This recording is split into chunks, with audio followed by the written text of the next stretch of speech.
Parenting എന്ന് പറയുന്നത് അത്ര ഈസി ആയിട്ടുള്ളൊരു കാര്യമൊന്നും അല്ല അല്ലേ. പേരന്റിങ്ങിന്റെ ഭാഗമായിട്ടുണ്ടാകുന്ന സ്ട്രെസ് നീണ്ടു നിന്ന് കഴിഞ്ഞാൽ നമുക്ക് വരാൻ ചാൻസ് ഉള്ള ഒരു പ്രശ്നമാണ് പേരന്റൽ ബേൺ ഔട്ട് എന്ന് പറയുന്നത്. So hi there, this is doctor Arya ദേവി.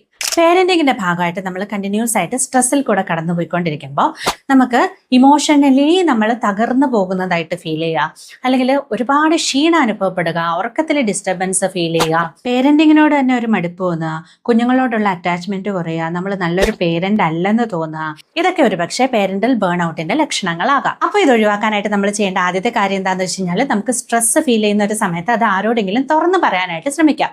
അതായത് മറ്റ് പേരൻസിനോട് നമ്മളിത് തുറന്നു പറയുകയാണെങ്കിൽ അവരും സെയിം സിറ്റുവേഷനിൽ കൂടെ കടന്നു പോയിക്കൊണ്ടിരിക്കുമായിരിക്കും. അപ്പോൾ അവർ നമ്മളെ ജഡ്ജ് ചെയ്യുകയില്ല, അവർക്ക് നമ്മളെ നന്നായിട്ട് മനസ്സിലാക്കാനായിട്ടും സാധിക്കുന്നതാണ്.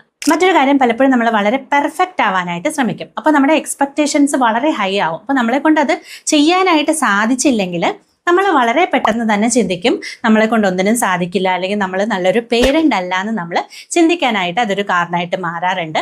അതുപോലെ തന്നെയാണ് നമ്മളെയും മറ്റുള്ളവരുമായിട്ട് നമ്മൾ കമ്പയർ ചെയ്യുമ്പോഴും. അപ്പോൾ ഇത്തരത്തിലുള്ള കാര്യങ്ങളൊക്കെ നമുക്ക് ഒഴിവാക്കാനായിട്ട് ശ്രമിക്കാം. പ്രയോറിറ്റീസ് ചേഞ്ച് ആവാറുണ്ട് അല്ലേ. അതായത് കുഞ്ഞുങ്ങളാവുന്നതിന് മുന്നേ നമുക്ക് കുറച്ച് പ്രയോറിറ്റീസ് ഉണ്ടാവും, കുഞ്ഞുങ്ങളായി കഴിയുമ്പോൾ നമ്മുടെ പ്രയോറിറ്റീസ് മാറും. അപ്പോൾ ആ ഒരു സമയത്ത് നമുക്ക് ഇഷ്ടമുള്ള കാര്യങ്ങളും ഒക്കെ നമ്മൾ കംപ്ലീറ്റ് ആയിട്ട് അങ്ങ് മാറ്റി വെച്ച് കഴിഞ്ഞാൽ നമുക്ക് തന്നെ ഒരു സെൽഫ് വർത്ത് ഫീൽ ചെയ്യില്ല.